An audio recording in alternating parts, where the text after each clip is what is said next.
deflation, and that is to maintain a circulation which is always equal to the remaining value of represented property. And in fact, too, there is one and one only way to do so, and that is to pay and to retire principal only at the rate of consumption or depreciation of the related property.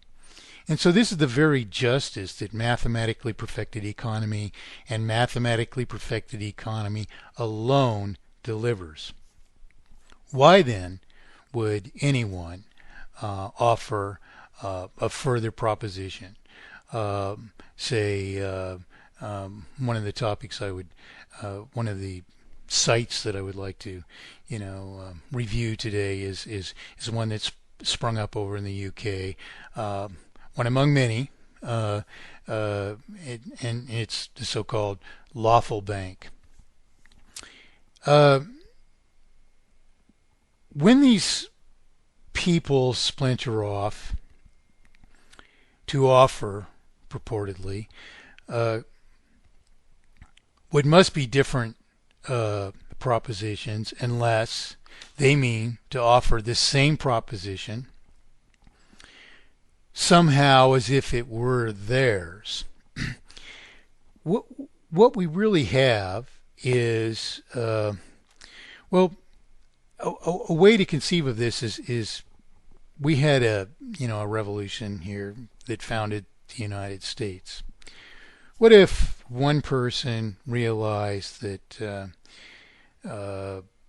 we weren't ever going to receive justice from the monarchy in England, and they spoke out against it, and perhaps the audience was 20 people, and each and every one of those 20 people went off and spoke out against the offenses against us, against the colonists,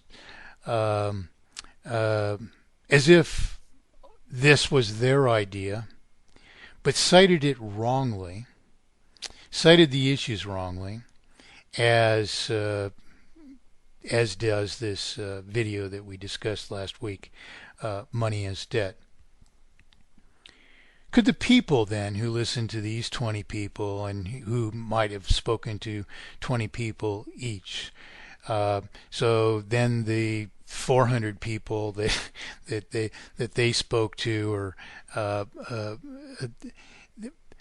they went off and spoke to 20 people each, and each time the story was changed, and it didn't relate to just certain injustices, but it related to something which, in order for us to understand solution, we have to understand the problem without any obfuscation of the problem ourselves.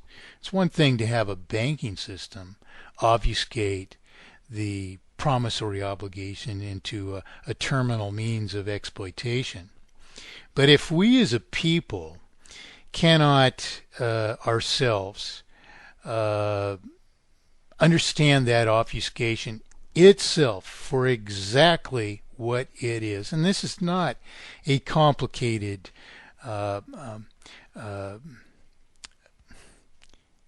difficulty. It is really, in truth, a simple difficulty that all we have to do is carefully pay attention to each of a few steps, and we see that instead of providing us credit or loaning us money, in fact, all this banking system is it's acting as if it were a creditor, when in fact, in truth, it is only publishing evidence of our promissory obligations. It never gave up lawful consideration.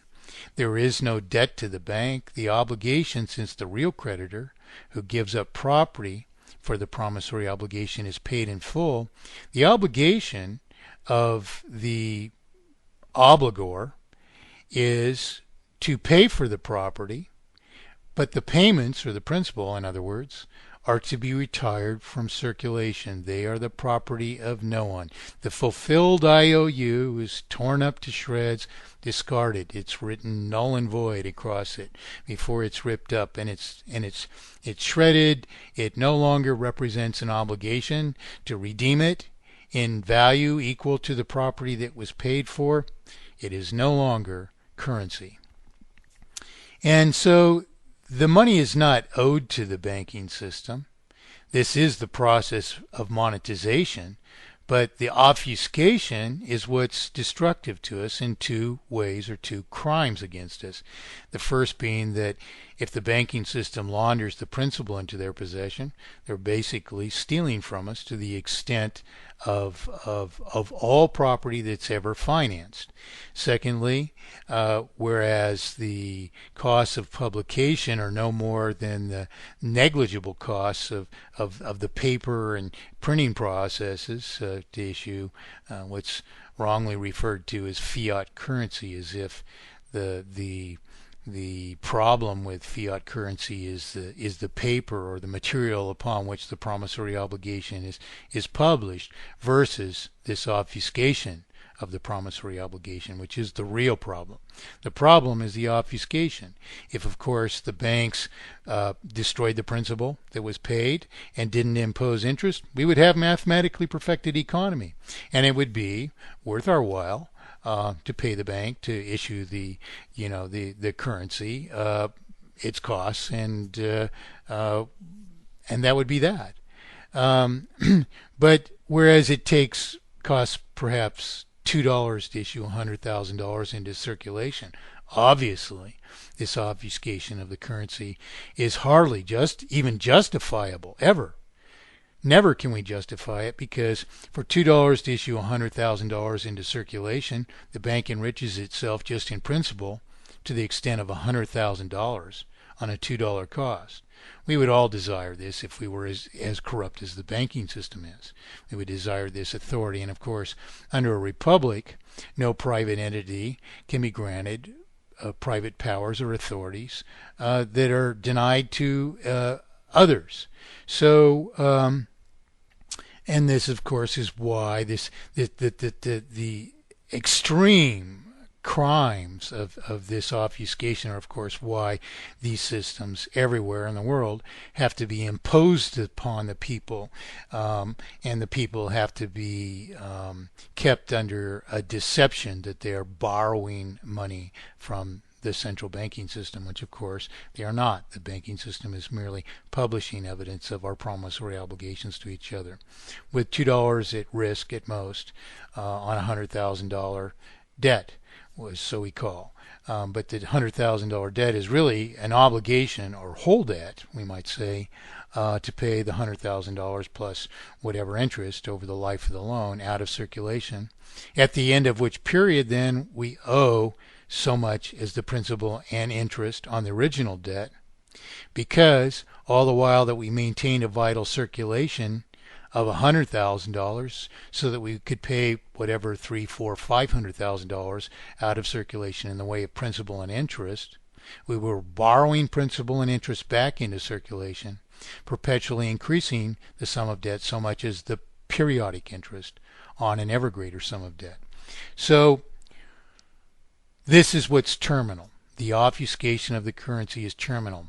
It's not the fact that the currency represents an obligation, or we might say debt, which is destructive to us, or is even an injustice to us, because of course there is no injustice whatsoever in paying $100,000 for a $100,000 home, regardless of whether it's through debt or paying cash itself. The cost is the same.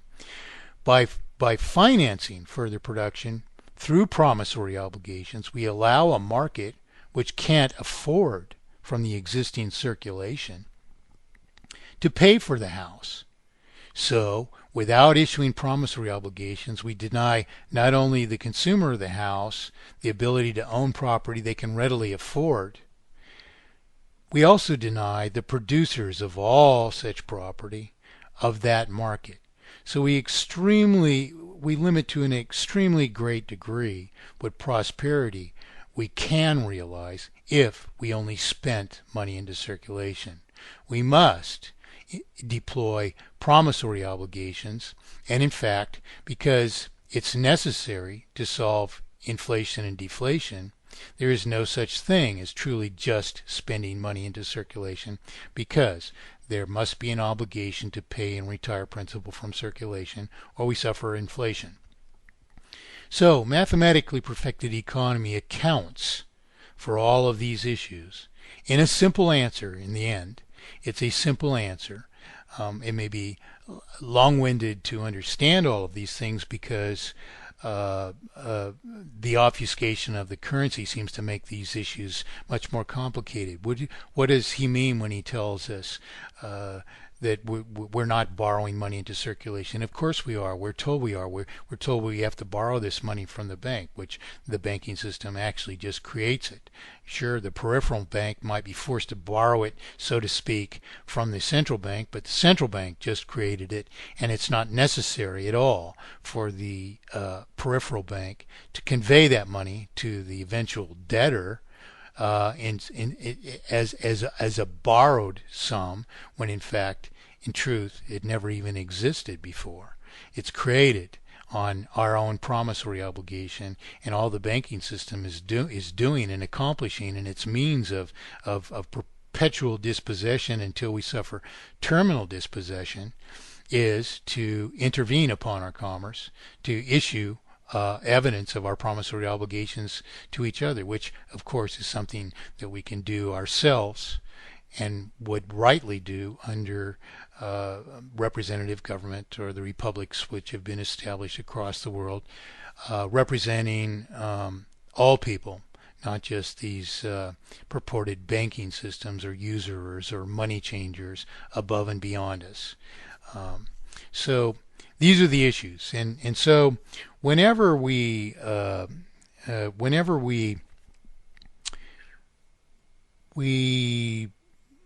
take this fact of an obfuscation of the currency, this irrefutable fact, and change that into a different story, ostensibly making it simpler for the audience, when in fact the audience can never understand solution if we change it an iota. We have to understand the roles. We have to understand the natural facts surrounding a promissory obligation. We have to understand whether or not the banking system actually contributes anything of value whatsoever to their intervention upon our right to issue promissory obligations. We have to understand whether or not they gave up lawful consideration and what that means.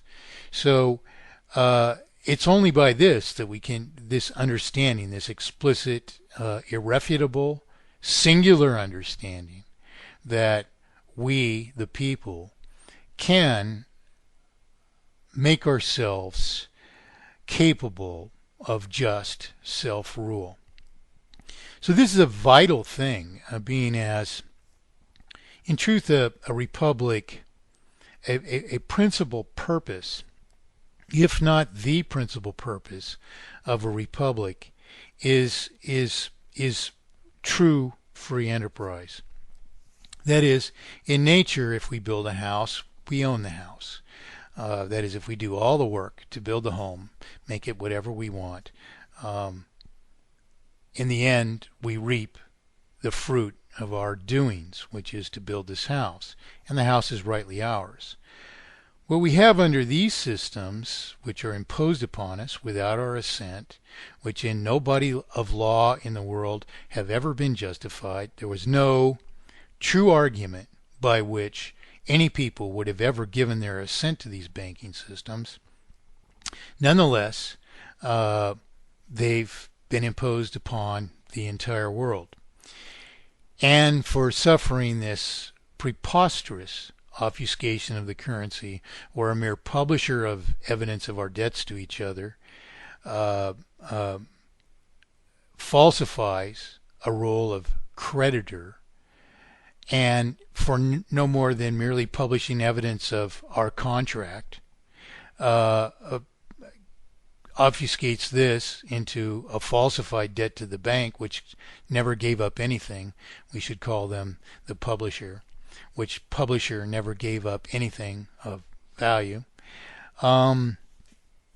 We suffer terminal dispossession as we attempt all the while